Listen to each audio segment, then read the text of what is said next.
এবং বাগদা থেকে আমাদের অপর প্রতিনিধি রয়েছে জ্যোতির্ময় আমাদের সঙ্গে। জ্যোতির্ময়, এই মুহূর্তে কি ছবি বাগদায়?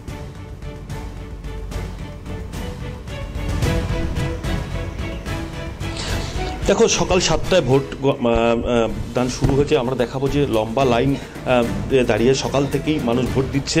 7টা থেকে ভোট দিচ্ছে। ইতিমধ্যেই অর্ধেক মানুষ যারা এসেছিল তাদের ভোট পর্ব শেষ হয়েছে, তারা ভোট দিয়ে বেরিয়ে যাচ্ছেন। অনেক প্রবীণ বয়স্ক মানুষও এখানে এসে তারা ভোট দিচ্ছে না। পাশাপাশি আধা সেনা পুলিশ মোতায়েন করা হয়েছে, প্রচুর পরিমাণে নিরাপত্তা ব্যবস্থা করা হয়েছে। বাগদার 2,85,000 প্রায় মানুষ এখানে ভোটার রয়েছে। তার মধ্যে প্রায় 301টি বুথে এবার ভোট গ্রহণ করা হচ্ছে। তার জন্য প্রায় 20 কোম্পানি, আধা সেনা রয়েছে এবং প্রচুর পুলিশ, প্রায় 1200-র উপর পুলিশ এবার রয়েছে। নিরাপত্তা সম্পূর্ণ রকম সুনিশ্চিত করা হয়েছে বলে প্রশাসনের পক্ষ থেকে জানানো হয়েছে। আমরা একটু দেখাবো যে এই প্রচুর লম্বা লাইন ছিল, মানে এখন প্রায় কমে এসছে অনেকটাই লাইন। দেখাবো পাশাপাশি নিরাপত্তার জন্য আধা সেনা রয়েছেন। এখানে বয়স্ক প্রবীণ মানুষ ভোট দিয়ে ফিরছেন, আবার এই উপনির্বাচন দিচ্ছেন। কি বলবেন? আমি বলবো যে আমাদের এখানে আজকে না, সব দিনই ইলেকশনে আমাদের এখানে কোনো গন্ডগোল হয় না। আমাদের একটা পিরিয়ড ছিল যে যে কোনো পার্টি করুক না কেন, আমরা ভোট হয়ে গেল, এসসিকে ভোট টানছি। ভোট দিয়েছেন? হ্যাঁ, আমি ভোট দিয়েছি। তবে এখানে গন্ডগোল হওয়ার কোনো এখনো হয়নি। ঠাকুর জানি না পরে কি হবে কিনা, জানি না। বললেন, খুব সুন্দর পরিবেশ আমাদের।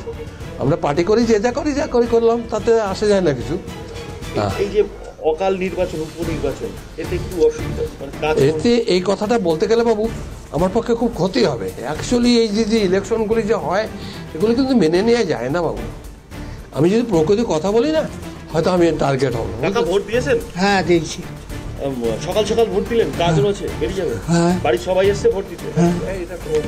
দেখো, কৃষ্ণচন্দ্রপুরে রয়েছি আমরা, কৃষ্ণচন্দ্রপুর প্রাথমিক বিদ্যালয়। এখানে আমরা কথা বলবো, অনেকেই ভোটের লাইনে দাঁড়িয়ে রয়েছে। দাদা, ভোট দিয়েছেন না দেবেন? দেবো, ভোটে এইমাত্র এলাম। সকাল সকালই দেন?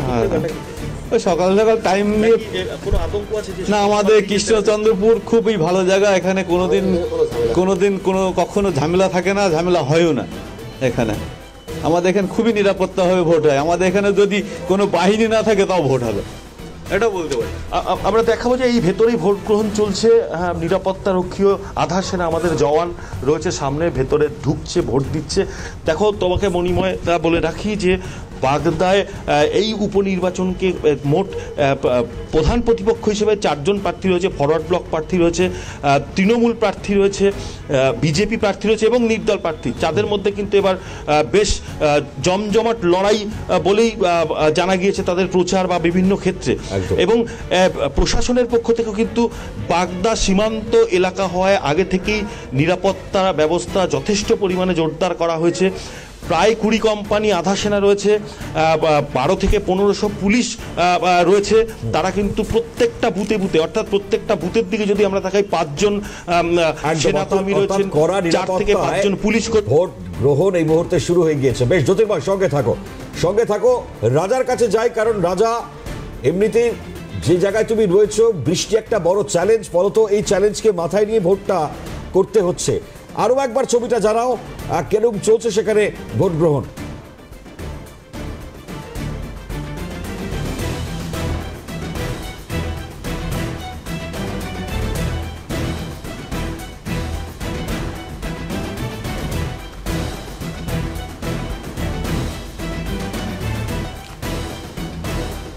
রাজা, শোনা যাচ্ছে?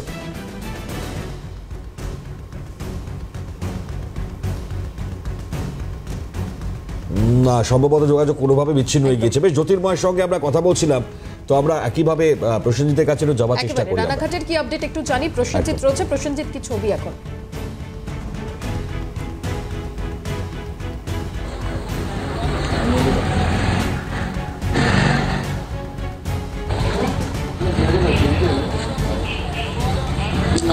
দেখো মণিময়, আমি একটু চিত্রটা দেখাবো যে সকাল থেকেই কিন্তু বুথ শূন্য হয়ে রয়েছে, অর্থাৎ গুটি গুটি কয়েকজন যাচ্ছে, তারা ভোট দিচ্ছেন এবং বেরিয়ে যাচ্ছেন এবং শান্ত পরিস্থিতি রয়েছে।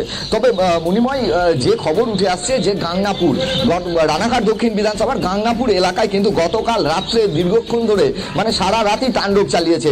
অর্থাৎ এই রানাঘাটের বিভিন্ন জায়গায়, রানাঘাট দক্ষিণ বিধানসভার বিভিন্ন জায়গায় কিন্তু অপ্রীতিকর ঘটনা, অর্থাৎ কোথাও মারধর, কোথাও ভাঙচুর, এই ঘটনা কিন্তু ঘটতে চলেছে। অর্থাৎ বারংবার অভিযোগের তীর কিন্তু শাসক দলের বিরুদ্ধেই যাচ্ছে। স্থানীয়রা আতঙ্কিত হয়ে রয়েছে, কোথায় রয়েছে নিরাপত্তা সেই নিয়েও কিন্তু প্রশ্ন উঠছে। অর্থাৎ একাধিক জায়গায় কিন্তু সকাল থেকেই যেমন শুরু হয়েছে খণ্ড চিত্র, সেই চিত্র উঠে আসছে। পাশাপাশি যেটা বলে রাখি যে নিরাপত্তাহীনতায় ভুগছেন এলাকার মানুষ। মণিময়, বেশ বেশ, ধন্যবাদ ধন্যবাদ প্রত্যেককে ধন্যবাদ জানাই, কারণ এই মুহূর্তে দাঁড়িয়ে নির্বাচনের প্রতিটা আপডেট আপনাদের সামনে আমরা তুলে ধরছি।